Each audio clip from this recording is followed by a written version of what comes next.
السلام علیکم ورحمۃ اللہ وبرکاتہ۔ کیسے ہیں دوستو آپ سب؟ ایک بار پھر خوش آمدید کہتا ہوں آپ کو آپ کے اپنے چینل پاک ٹی وی پر۔ تو جناب اس وقت میں ہوں نہر القمہ کے کنارے۔ یہ وہ نہر ہے کہ جو مقام صاحب الزمان کے ساتھ ہے، یعنی مقام صاحب الزمان والی مسجد جو بقیت اللہ کی مسجد ہے اس کے ساتھ ایک نہر ہے، اس نہر کا نام ہے نہر القمہ۔ یہ وہی نہر القمہ ہے جہاں پر حضرت عباس علمدار کو حضرت امام حسین علی مقام نے پانی لینے کے لیے بھیجا تھا، اور اسی جگہ پر میں آپ کو لے کے جانا چاہتا ہوں، اس کی زیارت کرواؤں گا کہ حضرت عباس خیمہ سے جب حضرت سکینہ سلام اللہ علیہا نے آپ کو مشق ڈالی اور آپ صرف فقط پانی لینے کے لیے یہاں پر تشریف لائے۔ آج تو یہ بڑی خوبصورت جگہ بنی ہوئی ہے، انتظامات کیے ہوئے ہیں، ادھر ارد گرد ہوٹل وغیرہ بھی بنے ہوئے ہیں، لیکن اس وقت یہاں پر کھجوریں تھیں اور بے آب و گیا تھا، صرف ایک نہر تھی اور 7 کھجوروں کے درخت تھے۔ آج یہاں پر چشمے بنے ہوئے ہیں،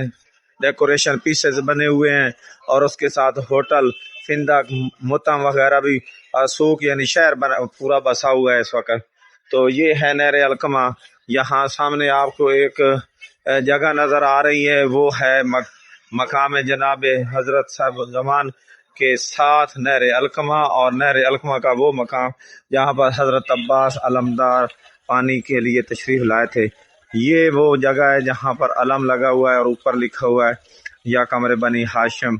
تو اس جگہ سے آپ نے پانی لینے کے لیے تشریف لائے، تو جب عمر ابن سعد کو یہ پتہ چلا کہ اگر یہ پانی خیام گاہ میں خیموں میں پہنچ گیا تو پھر ان پہ کنٹرول کرنا، قابو پانا مشکل ہو جائے گا، تو لہٰذا کئی 1000 کا لشکر جو ہے وہ حضرت عباس علمدار کے لیے بھیجا گیا، اور آپ کے لیے یہ ضروری کر لیا گیا کہ پانی لے کے جانے کے لیے نہ پائیں۔ اور اس طرح حضرت عباس علمدار نے یہاں سے مشکیزہ بھرا، مشکیزہ یعنی مشق پور کی، اور اس کے بعد خیمے کی طرف آپ چل پڑے، گھوڑے کو ایڑی لگائی، اور یہ وہی جگہ ہے جہاں پر آپ نے ایک چلو پانی بھرا اور پھر یہ سوچ کر نیچے گرا دیا کہ ایک طرف حسین کے بچے پیاسے ہیں اور میں شراب ہو کے جاؤں، حتیٰ کہ آپ نے اپنے گھوڑے سے بھی کہا کہ پانی پی لے، اور گھوڑے نے بھی ہنہنا کے یہی جواب دیا کہ حسین کی آل اولاد پیاسی ہو اور میں جی بھر کر شراب ہو کے جاؤں۔ تو جناب یہ امتحان کی گھڑی جو تھی وہ کامیابی کی طرف ہمکنار تھی، اور حضرت عباس نے مشکیزہ پر کیا اور اس کے بعد خیام گاہ کی طرف روانہ ہوئے، اور کہ ایک کا لشکر آپ کی طرف ٹوٹ پڑا، جس کے نتیجے میں آپ کا ایک بازو قلم ہوا، اور چند لمحوں کی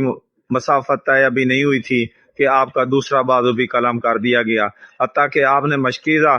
کا جو تسمہ تھا وہ اپنے منہ میں ڈالا اور اپنے سینے کے نیچے مشق کو جگہ دی، اور یہ کوشش کی کہ کہیں پانی جو ہے وہ خیام گاہ تک پہنچ جائے۔ اس کوشش کے لیے ابھی آپ سرگرداں تھے، کوشش کر رہے تھے، کسی دوران ایک تیر لگا اور مشکیزہ پھٹ گیا اور پانی بہہ گیا، تو عباس کی امید بھی بہہ گئی۔ میں یہ کہتا ہوں کہ صرف پانی نہیں بہا، ساتھ عباس کی امید بھی بہہ گئی۔ پھر آپ کی آنکھ میں ایک تیر لگا، جس کی وجہ سے آپ اپنی زین پر برقرار نہ رہ سکے، اور آپ کا امید کا دامن آپ سے چھوٹ گیا، اور میدان کربلا میں جناب عباس علمدار نے جذبہ شہادت حاصل کیا۔ تو مومنین کرام اور میرے دوستو، یہ وہ جگہ ہے جہاں سے آپ پانی لے کے جناب امام حسین علی مقام کے بچوں کے لیے گئے تھے۔ تو آپ لوگوں کے لیے دعا گو ہوں کہ اللہ آپ سب کے تمام صغیرہ کبیرہ گناہ معاف فرمائے، اور آپ کو بھی موقع دے کہ آپ بھی ان عبادت گاہوں، ان جگہوں پر آئیں اور ان زیارات کو آ کے کریں۔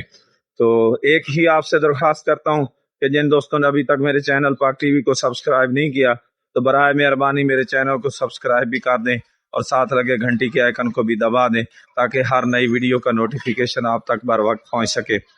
اسی کے ساتھ آپ سے اجازت چاہتا ہوں، ملتے ہیں کسی اور ویڈیو میں، تب تک کے لیے اللہ آپ سب کا حامی ناصر ہو، فی امان اللہ، اللہ حافظ۔